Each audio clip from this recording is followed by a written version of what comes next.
Hai, Assalamualaikum. Hari ini kita akan sambung tajuk terakhir, kebolehjadian. Objektif pembelajaran kita hari ini, di akhir pembelajaran kami dapat menentukan kebolehjadian sesuatu peristiwa. Kriteria kejayaan yang pertama, saya boleh menentukan kemungkinan sesuatu peristiwa. Kedua, saya boleh mengenal pasti kebolehjadian sesuatu peristiwa.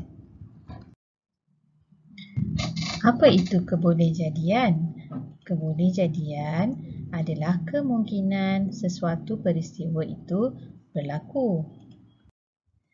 Jom kita lihat kriteria pertama, menentukan kemungkinan sesuatu peristiwa sama ada peristiwa tersebut mungkin berlaku atau tidak mungkin berlaku. Perhatikan gambar yang pertama, bolehkah kita jangkakan sama ada esok akan berlaku kejadian siang dan malam atau tidak? Ya, sudah pasti boleh. Bumi berputar pada paksinya mengelilingi matahari. Itulah sebab terjadinya siang dan malam setiap hari. Jadi, mungkin berlaku, sudah pasti. Jom lihat contoh kedua. Adakah 100 boleh dibahagi dengan 7 tanpa baki? Tidak mungkin. Apabila 100 dibahagi dengan 7, jawapannya ialah 14 berbaki 2. Jadi, kebolehjadiannya ialah tidak mungkin berlaku. Perhatikan contoh yang ketiga.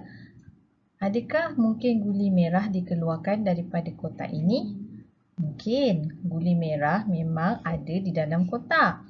Begitu juga dengan guli biru dan guli hijau. Kebolehjadian bagi guli merah, biru dan hijau ialah mungkin berlaku. Manakala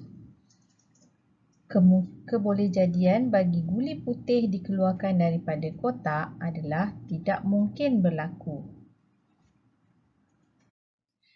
Jom kita cuba latihan ini. Nyatakan mungkin berlaku atau tidak mungkin berlaku pada peristiwa di bawah. Terdapat 8 hari dalam seminggu. Ya, tidak mungkin berlaku kerana hanya 7 hari dalam seminggu. B. Gabungan 2 segi 3 menjadi 1 segi 4 tepat. Ya, mungkin berlaku. C. Suatu nombor genap boleh dibahagi dengan 5 tanpa baki.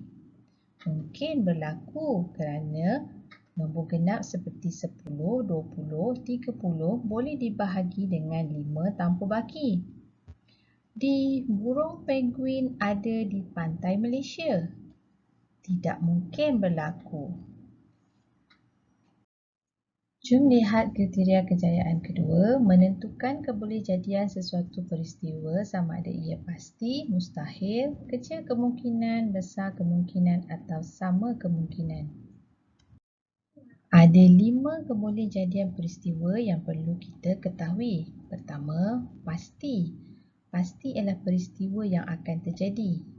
Kedua, mustahil. Peristiwa yang tidak mungkin berlaku.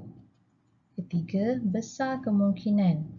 Kemungkinan untuk berlaku sesuatu peristiwa itu besar atau mempunyai peluang yang besar. Kemungkinan kecil.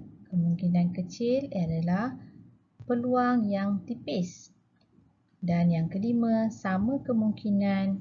Sama ada peristiwa itu mungkin berlaku atau mungkin tidak berlaku. Jom perhatikan gambar. Hari ini Rabu, esok hari Khamis. Ada kelas renang. Adakah kebolehjadiannya pasti? Perhatikan kalender. Selepas hari Rabu ialah hari Khamis. Jadi kebolehjadiannya adalah pasti. Gambar kedua menunjukkan perbualan di antara dua murid. Kamu akan mendapat nombor 7 daripada bilangan buah dadu itu. Kebolehjadian peristiwa ini adalah mustahil kerana Pada dadu hanya ada nombor 1 hingga nombor 6 sahaja. Rajah menunjukkan sekeping duit shilling 50 sen. Apakah kemungkinan apabila shilling 50 sen ini dilambung? Hanya ada dua kemungkinan, iaitu sama ada terlihat bahagian kepala atau bahagian ekor. Jadi, kebolehjadiannya adalah sama kemungkinan. Hujan akan turun apabila kedengaran guruh. Apakah kebolehjadian peristiwa ini? Ya, kebolehjadiannya adalah besar kemungkinan. Apakah kemungkinan berlakunya tsunami di Malaysia? Sudah tentu kecil kemungkinannya. Jom cuba latihan ini. Gerhana bulan berlaku pada setiap tahun. Ya, mungkin berlaku.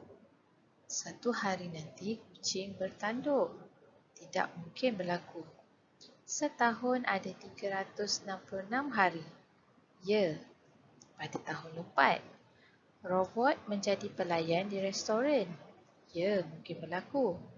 Bulan Ogos ada 32 hari. Tidak, bulan Ogos hanya 31 hari. Okey, padankan peristiwa berikut dengan kebolehjadiannya. Malaysia menyambut Hari Kemerdekaan pada 31 Ogos. Ya, pasti. Paras air sungai meningkat apabila musim tengkujuh, musim hujan. Besar kemungkinan. Amalan pemakanan yang sihat akan menambahkan jisim badan. Kecil kemungkinan. Dapat nombor ganjil daripada balingan dadu. Ya, sama kemungkinan. Satu hari ada 25 jam. Itu adalah mustahil kerana satu hari hanya 24 jam. Terima kasih kerana menonton. Jumpa lagi.